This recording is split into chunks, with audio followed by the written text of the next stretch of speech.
The day Sony Pictures, Disney, and Marvel Studios' Spider-Man deal came to an end is one that will live on in infamy. The news was and remains a huge deal.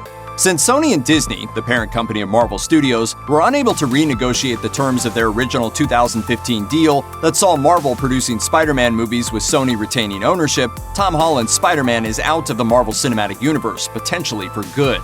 Fans the world over were shocked upon hearing the news, and it's no exaggeration to say that the response to Spider-Man leaving the MCU has been emotional. Pop culture junkie, comic book enthusiast, and filmmaker Kevin Smith took to Twitter to beg Sony to agree to Disney's terms and keep Spider-Man in the MCU.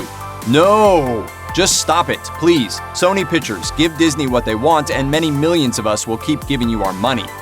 Smith's tweet was in reference to the reports that Disney requested a 50% co-financing share in the Spider-Man film franchise and asked to retain producing status on future films credited to Marvel Studios president Kevin Feige. Sony is said to have flat-out refused the proposition, as there was evidently no way the studio would be comfortable with increasing Marvel's current 5% cut to the franchise's first-day profits to a 50% stake. On that note, Uprock senior entertainment writer Mike Ryan argued that Sony is in the right for walking away, as it would be unreasonable to expect the studio to bump up Disney's share from 5% to 50%. Ryan posted on Twitter, "People seem to be mad at Sony for Spider-Man and the MCU separating? If you read the Deadline piece, it sounds like Disney raised its price from 5% to 50%, which is a lot. It's not insane Sony didn't agree to that." I'll pay you the usual rate. Ryan wasn't the only one who felt this way. Marvel fan Ahmad Mansour tweeted that Sony was smart not to bend to Disney's whims, given that the studio's Spidey franchise has been flourishing as of late. Spider-Man: Far From Home recently became Sony's highest-earning film of all time. Its 2018 animated flick Spider-Man Into the Spider-Verse is an Academy Award winner, and its Venom franchise kicked off with an impressive $856 million worldwide pull, which recently motivated Sony to greenlight a sequel with director Andy Serkis. The user wrote, "It all sums up to money and greed. I mean, did Disney really think that Sony would let them share 50-50 in revenue? 1090 max, maybe. It just became their highest-grossing movie of all time. With Venom and Into the Spider-Verse proceeds, it's their goldmine now." The Twitter account for Fandom.com joked that Feige must have had the same conversation with Disney CEO Bob Iger that Tony Stark had with Steve Rogers at the start of Avengers Endgame. In the film, Tony told Steve that he lost the kid, referring to the fact that Peter Parker got dusted in Thanos' Avengers Infinity War snap, and there was nothing Tony could do to save him. Though Disney apparently did try to keep Holland's Spider-Man in the MCU, Sony pulled him into its web in the end. I don't want to go.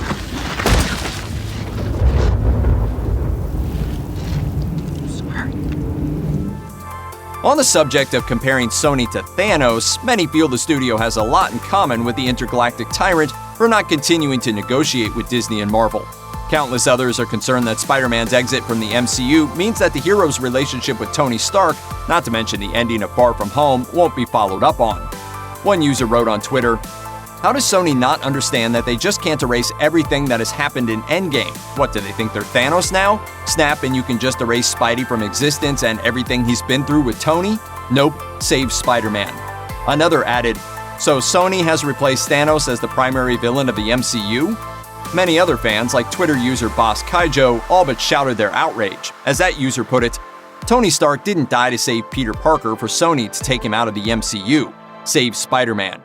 Things went from bad to worse when Sony issued its response to the deal's apparent collapse. A company spokesperson stated, "We are disappointed, but respect Disney's decision not to have Kevin Feige continue as a lead producer of our next live-action Spider-Man film. We hope this might change in the future, but understand that the many new responsibilities that Disney has given him, including all their newly added Marvel properties, do not allow time for him to work on IP they do not own."